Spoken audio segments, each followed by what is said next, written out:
Hi friends, ఎలా ఉన్నారు? అందరూ బాగున్నారా? Welcome to our channel Rajani's diary. ఈరోజు అయితే మంచి హెల్తీ రెసిపీని చూపించేస్తున్నాను. అదేనండి మునగాకు ఫ్రై. చాలామంది చాలా రకాలుగా ఈ మునగాకుతో ఎన్నో రకాల వెరైటీస్ రెసిపీస్ చేసుకుంటారు. కానీ ఏ రూపంలో తీసుకున్నా కూడా మన హెల్త్కి చాలా చాలా మంచి. వీక్లీ 1 or 2 times తీసుకుంటే చాలా మంచిదండి. మనము దీన్ని కర్రీలో కానీ పప్పులో కానీ ఇలా ఫ్రై చేసుకున్న ఏ రూపంలో ఎలా తీసుకున్నా కూడా మునగాకు పొడి కూడా చేసుకుని చక్కగా హ్యాపీగా తినేయచ్చు. పిల్లల నుండి పెద్దల వరకు అందరూ కూడా దీన్ని తినాలండి. చాలా చాలా మంచిది. ఇదైతే ఈ మునగాకుని నేను తీసేసుకున్నాను. దీంట్లోని కొన్ని పువ్వులు కూడా నేను వేసేసుకున్నాను. పువ్వులతో సహా నేను మునగాకుని ఈరోజు ఫ్రై చేస్తున్నాను. పువ్వులతో సహా ఎందుకన్నానంటే ఆ పువ్వులు ఉంటే ఈ ఫ్రై అనేది కొద్దిగా స్వీట్నెస్ వచ్చి ఇంకా బాగుంటుంది అనమాట, టేస్ట్ ఉంటుంది. మీరు కూడా ట్రై చేయండి ఒకవేళ దొరికితే. పువ్వులతో వండుకోవడానికంటే చాలా చాలా బాగుంటుంది. నేనైతే ఎప్పుడు ఫ్రై చేసుకున్నా కూడా నేను పువ్వులతోనే ఇలా ఫ్రై చేసుకుంటాను అనమాట. ఎందుకంటే ఫ్రై అనేది ఇంకా టేస్ట్ అనేది చాలా చాలా బాగా వస్తుంది. ఈ మునగాకుని ఇలా తీసుకొని కాడలన్నీ కూడా తీసేసుకొని చక్కగా 2-3 సార్లు వాష్ చేసుకొని స్ట్రైనర్లో వేసి స్ట్రెయిన్ చేసుకుంటే వాటర్ అంతా కూడా వచ్చేస్తుంది. చక్కగా ఆ మునగాకు అంతా కూడా పొడి పొడిగా ఉండి చాలా బాగా మనం ఫ్రై చేసుకున్న కర్రీ చేసుకున్న చేసుకున్నా కూడా చక్కగా బాగుంటుంది అనమాట. చూసారా, నేను అలాగ వాష్ చేసేసుకున్నాను. 2-3 times వాష్ చేసుకున్న తర్వాత దీన్ని ఒక స్ట్రైనర్లో వేసుకున్నాను. వాటర్ అంతా కూడా వచ్చేసింది కదా. ఇప్పుడు దీన్ని మనము ఫ్రై చేసేసుకుందాం. ఇప్పుడు ఒక కడాయి పెట్టుకున్న ఒక 2 tablespoons నేను పెసరపప్పు వేసుకుంటున్నాను. ఇలా పెసరపప్పు వేసుకొని కొద్దిగా ఫ్రై చేసేసుకోవాలి. ఎందుకంటే పెసరపప్పు అనేది మునగాకి మంచి కాంబినేషన్ అండి. మీరు కూడా ట్రై చేయండి ఒకసారి. చాలా చాలా టేస్ట్ అనేది బాగుంటుంది.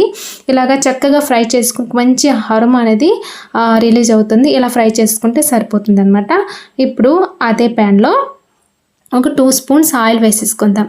ఆయిల్ వేసుకున్నాక కొద్దిగా మినపప్పు, కొద్దిగా ఆవాలు, జీలకర్ర, అలాగే శనగపప్పు వేసేసుకోవాలి. ఈ పప్పులన్నీ వేసేసుకున్నాక కొద్దిగా ఫ్రై చేసేసుకోవాలండి. ఎందుకంటే చాలామంది ఏంటంటే కొందరు కొబ్బరి కూర కూడా వేసేసుకుంటారు. ఒక్కొక్కరు ఒక్కొక్కలా చేస్తారనమాట. కానీ ఎలా తీసుకున్నా కూడా మునగాకులో ఎన్నో బెనిఫిట్స్ ఉన్నాయి. హెల్త్ బెనిఫిట్స్ చాలా చాలా ఉన్నాయి కాబట్టి దాన్ని ఎలా తీసుకున్నా కూడా చాలా మంచిది. ఇప్పుడు పప్పులన్నీ వేసేసిన తర్వాత ఒక 2 ఎండుమిర్చి కూడా వేసేసుకుందాం. వేసేసుకొని అన్నీ కూడా చక్కగా ఫ్రై అయ్యాక ఒక పెద్ద వెల్లుల్లిపాయ మొత్తం కూడా ఇలాగ దంచి వేసేసుకోవాలి.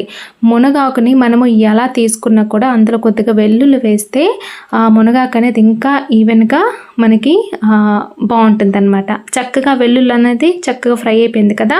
ఇప్పుడు ఒక 2 ఉల్లిపాయలు చక్కగా ఇలాగా చాప్ చేసుకొని వేసేసుకుందాం. అలాగే ఒక 3 పచ్చిమిర్చి వేసేసుకొని చక్కగా ఫ్రై చేసేసుకుందాం. ఈ ఉల్లిపాయలు అన్నీ కూడా బ్రౌన్ కలర్ వచ్చేదాకా ఫ్రై చేసేసుకుంటే సరిపోతుంది. ఇలా ఫ్రై చేసుకున్నప్పుడు మంచి అరోమా అనేది వస్తుంది. ఎందుకంటే వెల్లుల్లి మనం వేసాం కాబట్టి చాలా బాగా మంచి స్మెల్ అనేది వస్తుంది. ఇవన్నీ ఫ్రై అయిపోయాయి కదా పోపులన్నీ కూడా. ఇప్పుడు ఇందులో మునగాకును వేసేసుకుందాం.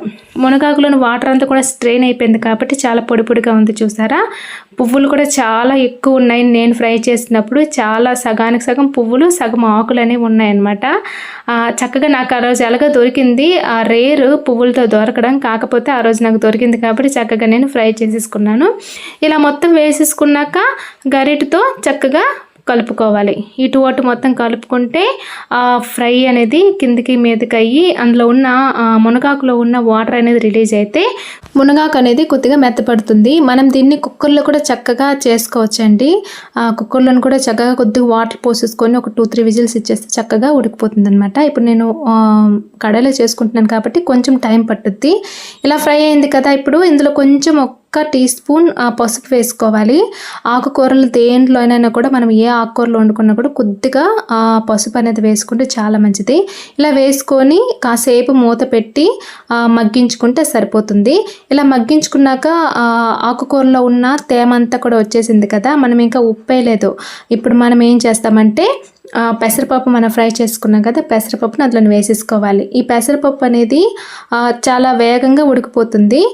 మునగాకులో ఉన్న వాటర్తోనే పెసరపప్పు అనేది ఉడికిపోతుంది.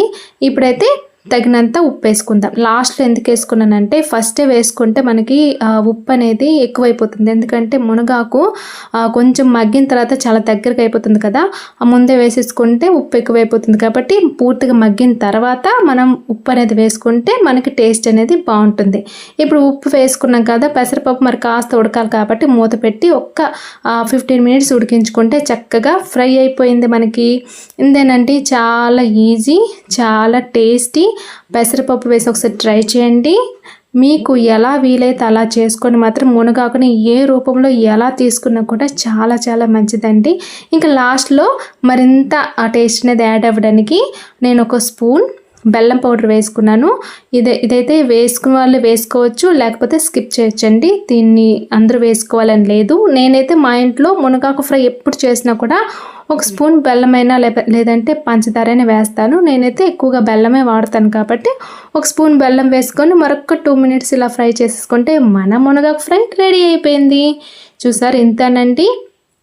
చాలా ఈజీ, చాలా తొందరగా అయిపోతుంది. 15 మినిట్స్ ఆర్ 20 మినిట్స్లో మనకు మునగాకు ఫ్రై అయిపోయింది. ఎంత కూర వేసాను ఎంత తక్కువైందో చూసారా. మీరు వీలైతే మాత్రం చక్కగా ఇలా ఫ్రై చేసుకొని తినండి, చాలా బాగుంటుంది. ఈ వీడియో కనుక నచ్చినట్లయితే చిన్న లైక్ ఇచ్చేయండి, నా ఛానల్ని సబ్స్క్రైబ్ చేసి సపోర్ట్ చేయండి, కామెంట్ చేయండి.